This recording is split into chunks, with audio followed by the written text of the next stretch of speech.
ठुंडू कमरोऊ की कहानी का दूसरा भाग यहां से शुरू होता है।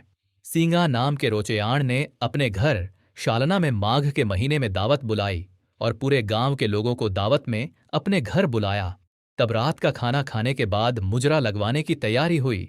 तब किसी ने कहा कि मांडकू को नाम का गायक जो बड़वास का रहने वाला था, वह मुनाणे गांव में मेहमान आया है। तब लड़कों का एक टोला शालना से मुनाणे के लिए भेज दिया गया कि माणकू हडियाऊ को बुलाकर लाओ। तब लड़कों का टोला मुनाणे हिमतू के आंगन में था, पहुंच गया। लड़के बाहर से आवाज लगाने लगे कि माणकू किसके घर में है, उसे बाहर भेज दो। आवाज सुनकर माणकू बाहर आंगन में आ गया। तब लड़कों ने कहा कि आपको सिंगे रोछयाण ने बुलाया है। तब हिमतू और माणकू दोनों शालना आ गए और लामड़ो गाना लगाने लगे। तब हिमतू जो साहिबू का बेटा था, उसने लामड़ों में माणकू को नीचा दिखाने की कोशिश की और लामड़ में गाया कि तुम हडियाऊ तो गीदड़ के जाए हो, क्योंकि तुम्हारी बड़वास तो सदा डाकुओं ने लूटी है। तब माणकू ने लामड़ों के उत्तर में कहा कि तुम कमरोऊ तो राजपूतों के जाए हो, सभी लोग तुम्हें कमरोनू माई कहते हैं, सच्चा राजपूत। परंतु तुम्हारे तो मुर्दे भी उधर हामल में डांक और मंखियां खा रही है। उसका उत्तर हिम्मतू नहीं दे सका। और तब उसे अपने पिता साहिबू की याद आने लगी कि मेरा बाप तो आज तक वापस नहीं आया, कहीं यह उसी की बात तो नहीं कह रहा कि मेरे बाप को ही दुश्मनों ने मार दिया हो। उसके मन में यह शंका हुई कि हो ना हो मेरे बाप को ठुंडुओं ने ही मारा है। वह रात भर सोचने लगा। रात बड़े मुश्किल से बीताई और सुबह उठकर मुनाने आ गया और फिर बसिया नाम के लोहार को आवाज देने लगा, तुम अपने लोहे बनाने वाली भट्टी को गर्म करो और मेरा डांगरा तेज कर दो। मेरा डांगरा तीनों गांव की शोभा है, जो बिना तेज किए भी एक ही प्रहार से सामने वालों को केले के तरह काट देता है। तब बसिया बाड़ी ने कहा कि डांगरा तेज करवा करके कहाँ जा रहे हो? तब हिम्मतू कहने लगा कि पिता साहिबू का कोई अता पता नहीं है, तो उनके मारे जाने का बदला मेरे छाती पर बोझ बनकर रह गया है। तब वह वापस अपने घर आया और अपनी माँ से पूछने लगा कि माँ, पिताजी कहाँ गए हैं और अब तक वह वापस क्यों नहीं आए? तब उसकी माँ ने कहा कि वह तो यहां से अनाज लेने गए थे, लेकिन वापस नहीं आए। तब हिम्मतू ने कहा कि हमारे बदले के लिए कौन लगता है, यानी कि हम अपने पिता का बदला किससे ले?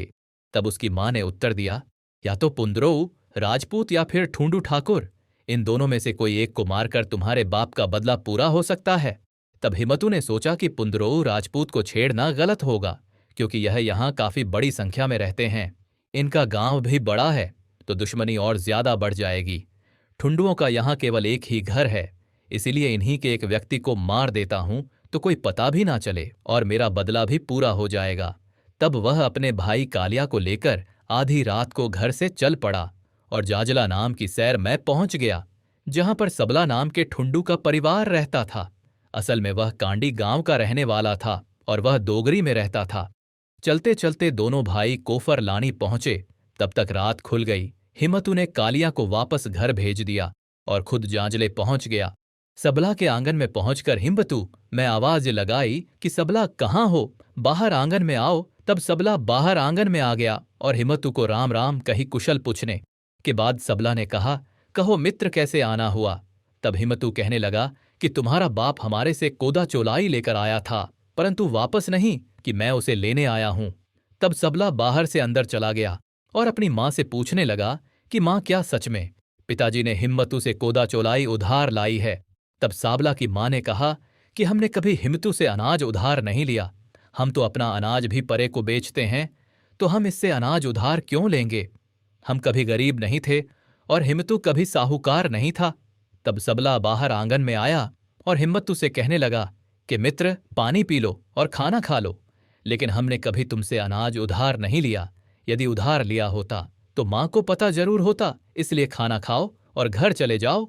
तब हिम्मतू तरकीब सोचने लगा और कहने लगा, अगर ऐसी बात है तो शीला गांव चलते हैं और वहां पर मंदिर में हल्फ यानी कसम करनी पड़ेगी।